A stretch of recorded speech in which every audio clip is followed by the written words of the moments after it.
अध्याय 18। राजा परीक्षित द्वारा महर्षि शमी के गले में मृत सांप डालना और ऋषि बालक द्वारा राजा को श्राप देना। सूत जी ने कहा, भगवान श्री कृष्ण की कृपा से पृथ्वी पर जब तक अभिमन्यु पुत्र महाराजा परीक्षित ने राज्य किया, तब तक उनके साम्राज्य की चारों सीमाओं से बाहर रहते हुए भी कलयुग का साहस परीक्षित के राज्य में प्रवेश करने का नहीं हुआ, क्योंकि सब धर्म पे चलते थे। जहां अधर्म होगा वहीं कलयुग प्रवेश कर सकता है। सत्य में कभी कलयुग की ताकत नहीं अंदर प्रवेश कर सकती। जिस दिन इस पृथ्वी से श्री कृष्ण का वर्चस्व समाप्त हुआ, उसी दिन से पृथ्वी पर अधर्म का मूल कलयुग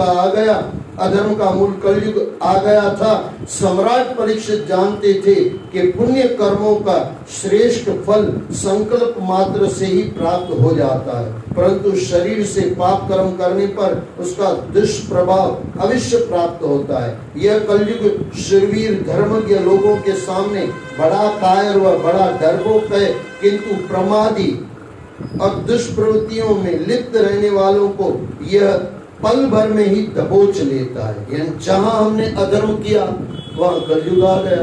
बाकी कलयुग सत्यवादियों से डरता है। इनका कहने का मतलब ये, हम सत्यवादी हैं तो कलयुग हमसे डरेगा, लेकिन हम गलत हैं तो कलयुग हमको डराएगा। सीधी सी बात है। वहां उपस्थित ऋषियों ने सूत जी से कहा, सूत जी, आप मृत्यु के मुख में पड़े हुए लोगों को भगवान श्री कृष्ण की लीलाओं का श्रवण करने के लिए कहते हैं। यज्ञ करते करते हमारे शरीर यज्ञ के धुएं से धूमिल हो गए हैं, फिर भी हमारे इस कर्म से हमें भगवान श्री कृष्ण का सानिध्य प्राप्त हो जाएगा अथवा हमें कोई मुक्ति का मार्ग दिखाई देगा।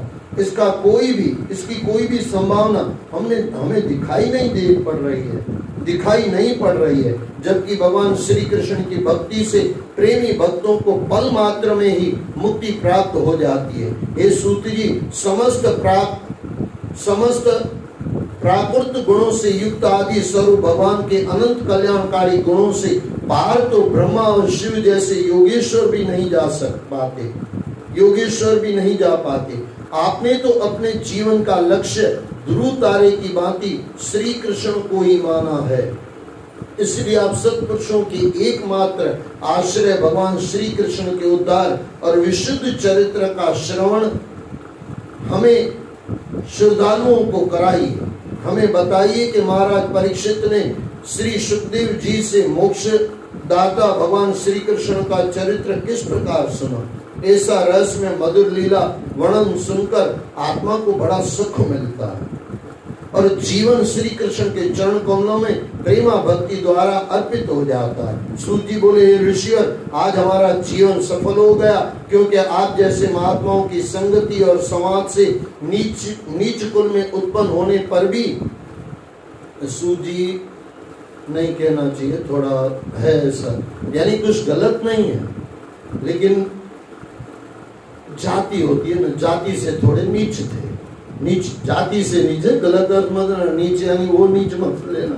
एक होता है कर्म से नीच और एक होता है जाति से। पहले जातियां चलती, निम्न जाति, क्योंकि आप जैसे महात्माओं की अर्थ वही निकलेगा। अर्थ भले कितना भी बढ़ा दो, लेकिन अर्थ नीचे ही निकलेगा। निम्न जाति का भी अर्थ नीचे ही आएगा। निम्न यानी जो छोटी जाति है, नीच नहीं। नीच उसका, आपकी बात सही है, वहां नीच के हिसाब से अर्थ बदल जाएगा। नीच यानी गलत, निम्न यानी थोड़ी छोटी कोटि नीचे। लेकिन ये भी सुनना, इतने बड़े वर्षों पहले भी सब ऋषि जो थे ना, 88,000 ऋषि बैठे हुए, सब उच्च जाति के थे और निम्न जाति के हमारे यही थे सूत जी महाराज। लेकिन फिर भी उनको ऊपर बिठाया गया, क्योंकि कर्म में सबसे आगे थे। ये बड़ी बात है। आज भी हम किसी जाति को किसी देखते हैं तो थोड़ा दूर कर लेते हैं, लेकिन यहाँ उस समय से चला आ रहा है। थोड़े समझने वाली बातें ये सूत जी बोले, ये ऋषिवर, आज हमारा जीवन सफल हो गया, क्योंकि आप जैसे महात्माओं की संगति और समाज से नीच कुल में उत्पन्न। अब देखो, मैंने कहा, गुरुओं ने भी खुद ही कहा नीच कुल में उत्पन्न हुआ, लेकिन नीच यानी निम्न, ये अर्थ बराबर है। समाज से नीच कुल में उत्पन्न होने पर भी समस्त हीन भावनाओं का दमन हो जाता है, फिर उन लोगों की तो बात ही क्या है जो सदैव सत्पुरुषों के एकमात्र आश्रय भगवान श्री कृष्ण का नाम जपते हैं। भगवान की शक्ति अनंत है क्योंकि वे स्वयं अनंत है, उनके गुणों की कोई था नहीं है। ब्रह्मा जी ने भगवान श्री हरि के चरणों का प्रक्षालन करने के लिए जो जल समर्पित किया था, वही जल उनके चरणों के नखों से निकलकर स्वर्ग और भूमंडल में गंगा की पावन धारा के रूप में प्रवाहित हुआ। हे सूर्य के समान प्रकाशवान महात्माओं, आप लोगों ने जो कुछ मुझसे पूछा है वह मैं अपनी समझ के अनुसार आपको सुनाता हूँ। देखो यहाँ पे कोई नहीं कह रहा है मैं ज्ञानी, अपनी समझ से बताता हूँ, मेरी तुच्छ बुद्धि जो है वो हिसाब से बताता हूँ। इतने बड़े बड़े विद्वान भी यही कहते हैं, मेरी जो तुच्छ बुद्धि है उससे मैं बताता हूँ। यानी कहीं भी अभिमान का लेश मात्र भी नहीं है। अभिमान आया कलयुग आ गया, अभिमान चला गया भगवान श्री कृष्ण आ गया। इतनी सीधी सी बात है। जैसे पक्षी आकाश में अपनी अपनी शक्ति के अनुसार आकाश में उड़ते हैं, उसी प्रकार विद्वान लोग अपनी अपनी बुद्धि के अनुसार श्री कृष्ण की लीलाओं का वर्णन करते हैं। एक दिन राजा परीक्षित वन में आखेट के लिए गया। हिरणों के पीछे दौड़ते दौड़ते वह थक गया। उसे बहुत जोर से भूख प्यास सताने लगी। जब उसे कोई जलाशय दिखाई नहीं दिया तो वह वन में एक ऋषि के आश्रम को देखकर उसमें प्रवेश कर गया। वहां उसने देखा कि शमिक मुनि शांत भाव से आंखें बंद किए समाधि में लीन है। मुनि का शरीर कृष्ण मर्ग के चर्म से ढका था और उनकी जटाएं चारों ओर बिखरी हुई थी। चेहरे पर निर्विकार भाव था, जैसे जागृत, स्वप्न और सुषुप्ति तीनों अवस्थाओं से वे तटस्थ थे। राजा को वहां न तो कोई बैठने का स्थान ही दिखाई दिया, न जल का कोई पात्र। प्यास के मारे उसका बुरा हाल हो रहा था। एक बात याद रख लेना, जब भी आपको भूख प्यास लगे ना, थोड़ा खुद के ऊपर कंट्रोल रखना। इतना बड़ा राजा, इतना बड़ा धार्मिक राजा, अगर इसको प्यास न होती ना तो सिरप नहीं डालता। लेकिन एक चीज है, इस संतों महात्माओं की भगवान की लीला है भाई साहब। अगर वो ये नहीं डालता, साप नहीं डालता तो आपको और मुझे भागवत थोड़ी मिलता। ये उनकी कृपा है। कई बार संत महात्मा ऐसे कुछ खेल खेलते हैं। तो परीक्षित क्या संत नहीं है? संतों का संत है भाई परीक्षित। क्या कहोगे? अभिमन्यु का लड़का है, पांडवों का पुत्र है। पांडव ऐसे होंगे तो बच्चे कैसे होंगे? बड़े मियाँ बड़े मियाँ, छोटे मियाँ सुहान अल्लाह। कितना बड़ा इनका धर्म था। कलयुग को आने में दिक्कत होती थी, बड़ी बात है ना भाई। कलयुग का समय था फिर भी कलयुग आ नहीं पा रहा था। प्यास के मारे उनका बुरा हाल हो रहा था। ऋषि को भी उनकी उपस्थिति का भान नहीं हुआ। राजा को अपने अपमान का बोध हुआ, इससे उससे क्रोध आ गया। वह वहां से लौट पड़ा। पास में ही एक मरा हुआ सांप पड़ा था। राजा ने धनुष की नोक से उसे उठाया और उसे ऋषि शमिक के गले में डाल दिया। ऋषि तब भी उसी भांति बैठे रहे। तभी ऋषि का पुत्र श्रृंगी अपने मित्रों के साथ खेलता हुआ वहां आया। उसने अपने पिता के गले में राजा को सांप डालते देख लिया था। पास आकर वह राजा से बोला, हे राजन, आप ब्राह्मणों के दास हैं। ब्राह्मणों ने क्षत्रियों को अपना रक्षक बनाया है। ब्राह्मणों ने क्षत्रियों को अपना रक्षक बनाया है, न कि उन्हें घर में घुसकर अपने स्वामी का अपमान करने के लिए। अब आप मेरा तपोबल देखिए, मुझे मात्र बालक मत समझिए। आपने मेरे पिता का अपमान किया है। मैं आपको श्राप देता हूँ कि आज से 7वें दिन मेरी प्रेरणा से तक्षक सर्प आपको डस लेगा। राजा ने बालक की बात पर ध्यान नहीं दिया और अपने राजमहल वापस आ गया। बालक श्रृंगी ने अपने पिता के गले से सांप को निकालकर दूर फेंक दिया और रोने लगा। अपने पुत्र के रोने की आवाज से शमिक मुनि की समाधि टूटी तो उन्होंने उससे रोने का कारण पूछा। श्रृंगी ने पिता को राजा परीक्षित द्वारा किए पापाचार के विषय में बताया और अपने द्वारा उसे श्राप देने की बात भी बता दी। देखो अपना भी बताया दिया, उसका भी बता दिया। अगर हम श्रृंगी ऋषि होते तो परीक्षित वाला बाबा का बताते, अपना नहीं बताते कि मैंने क्या किया, मैंने श्राप दिया, वो थोड़ी बताते। लेकिन ये सच्चाई है।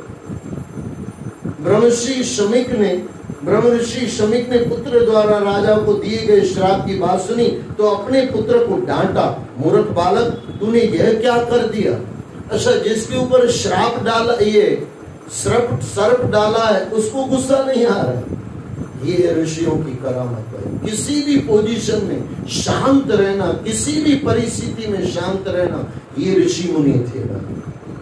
सर्प इसके ऊपर डाला है, गुस्सा इसको आना चाहिए। तूने यह क्या कर दिया, मूर्ख बालक, तूने यह क्या कर दिया। राजा की जरा सी गलती के लिए तूने इतना बड़ा श्राप दे दिया। तुझे भागवत स्वरूप राजा को साधारण मनुष्य नहीं समझना चाहिए था। राजा अपने तेज से ही निर्भय होकर प्रजा की रक्षा और पालन करता है। राजा के न रहने पर चोर डाकुओं का दबदबा पृथ्वी पर बढ़ जाएगा। पापी लोगों को दंड का भय नहीं होगा। पशुओं और स्त्रियों को लुटेरे अपहरण करके ले जाएंगे।